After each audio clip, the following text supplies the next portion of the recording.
Hello students, आज हम class 10th English की supplementary book Footprints Without Feet का chapter 6 Making of a Scientist इसके सभी short and long answer type questions को डिस्कस करेंगे। इसमें बहुत ही कम क्वेश्चन आज पूछे जाते हैं और इसलिए इस चैप्टर को सबसे पहले याद कर लेना चाहिए। तो जल्दी से देखते हैं, हम इसके पहले शॉर्ट क्वेश्चंस को देखेंगे। यहाँ पहला क्वेश्चन है, how did Richard Ebright's mother help him to become a scientist.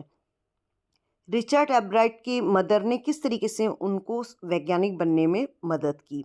Richard Ebright's mother help him by encouraging his interest in learning.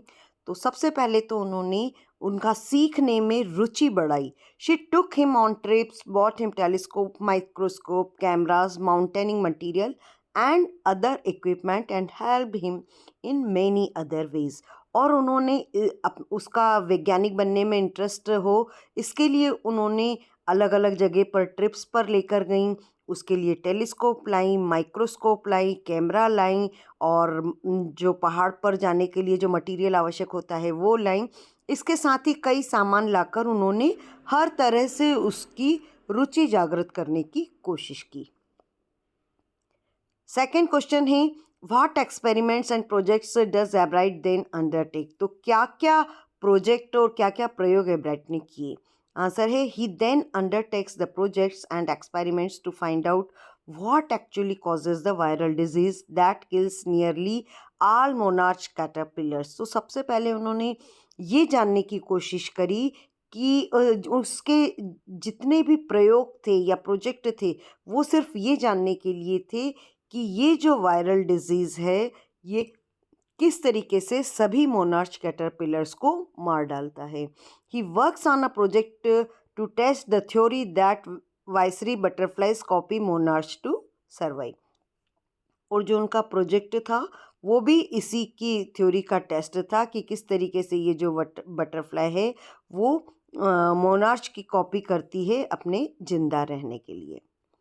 और अब इसके लॉन्ग आंसर टाइप क्वेश्चंस को डिस्कस करेंगे। जबकि देखा जाए तो ये वाले जो लॉन्ग आंसर टाइप क्वेश्चंस हैं ये याद करना ज़्यादा इजी है। तो पहला क्वेश्चन है यहाँ पर, what are the qualities that go into the making of a scientist. और ये मेरे हिसाब से सबसे महत्वपूर्ण प्रश्न हो सकता है। पहला क्वेश्चन, इसका आंसर है, द ऑथर मेंशन 3 क्वालिटीज़ दो that go into the making of a scientist. तो यहाँ पर लेखक ने 3 क्वालिटी बताई हैं वैज्ञानिक बनने के लिए। पहला है a first rate mind, curiosity and the will to win for the right reason. पहला है कि आपका दिमाग तैयार हो, फिर जिज्ञासा, और तीसरी बात है कि आप किसी सही कारण के लिए जीतना चाहें।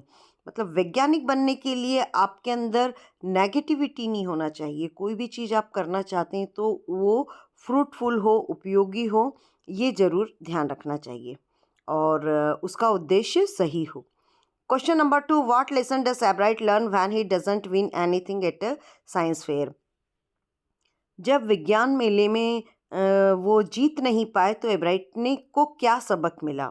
आंसर है, Ebright realise that the mere display of his collection only doesn't mean science. तो उनको ये पता चला कि अगर मैं सिर्फ अपना कलेक्शन दिखाता हूँ तो उससे विज्ञान साबित नहीं होता या वो उस विज्ञान मेले में नहीं जीत सकती। To win at a science fair he will have to do real experiments and prove his worth. और यदि उन्हें साइंस मेले में जीतना है तो उन्हें ये जो प्रयोग हैं उनको हकीकत में करके बताना पड़ेगा, तभी वो अपने आप को साबित कर पाएंगे। इट मीन्स कि वो जीत पाएंगे। अगला क्वेश्चन है, how can one become a scientist, an economist, a historian. Does it simply involve reading many books on the subject, does it involve observing, thinking and doing experiments. तो कोई भी व्यक्ति वैज्ञानिक, अर्थशास्त्री या इतिहासकार कैसे बनता है।